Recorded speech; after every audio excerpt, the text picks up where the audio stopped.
Does something stop you before you even move? Not fear exactly, more like a calculation your body runs faster than your brain can interrupt it. Distance, angle, what your face might do, what your voice might sound like, whether the timing is right, whether you'll find words, whether any of this is worth the 30 seconds of exposure it requires. And then the moment passes.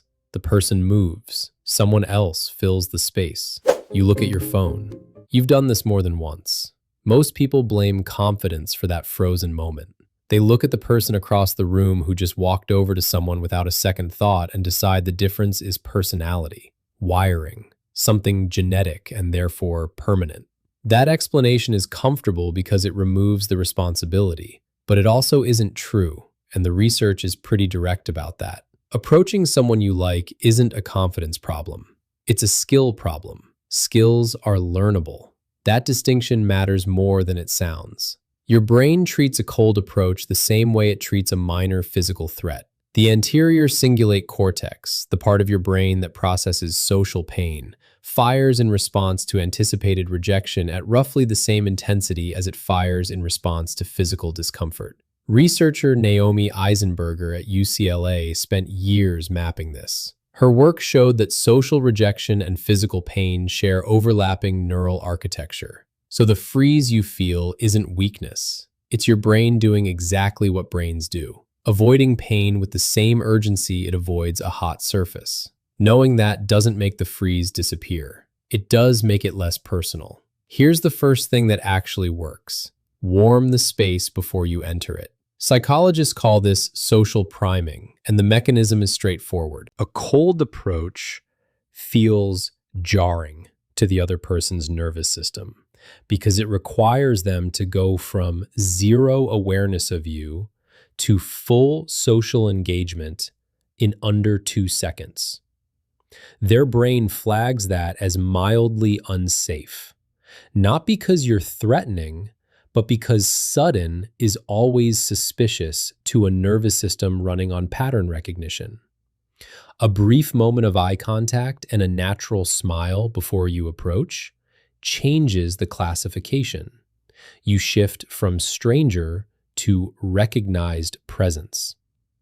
By the time you actually walk over, their brain has already filed you under known rather than unknown. That one small change alters the entire emotional temperature of the first 30 seconds, and the first 30 seconds are everything.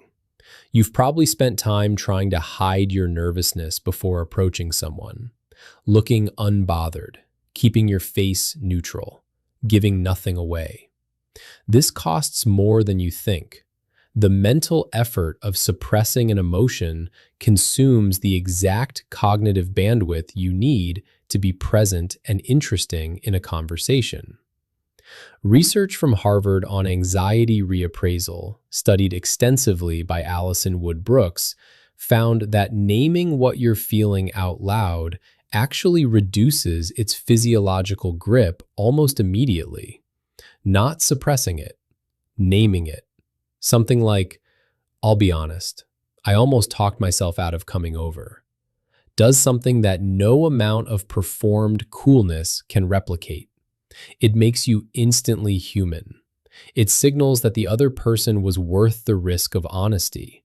And people who make others feel worth something become attractive in a way that's almost immediate and almost irrational.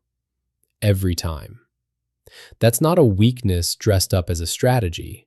That's vulnerability doing exactly what it was designed to do. Now, here's the part that most advice skips entirely, and it's the part that changes the most. You walk over, you say something, and then, without realizing it, you start performing. The energy shifts slightly. Your sentences get a little more constructed. You're no longer in a conversation, you're in an audition. The other person feels this before you finished your second sentence. Performative energy has a texture. It's slightly pressured, slightly tense, and it puts weight on an interaction that needs to breathe. The complete opposite of performing is curiosity. genuine, unhurried curiosity about who this person actually is. Research by Arthur Aaron at the State University of New York found that asking questions that require real answers, not small talk, but questions that invite the other person to say something they don't say to everyone, accelerates feelings of connection at a measurable rate. His famous 36 questions study showed that the quality of mutual self-disclosure matters far more than how impressive either person seems. People don't fall for impressive, they fall for interested. Lead with wanting to know who they are, not with showing them who you are. Once you have their name, use it. Once. Woven naturally into something real. Studies in social psychology consistently show that hearing your own name activates a personal response in the brain that signals recognition and safety. It's one of the most powerful sounds in any language to the person it belongs to. Not repeated, which crosses into uncomfortable territory fast. Just once, at the right moment, in a sentence that earns it. That single exchange creates a level of personal connection that most people never manufacture in an entire first conversation. One last thing. The approach itself is not the part that hurts.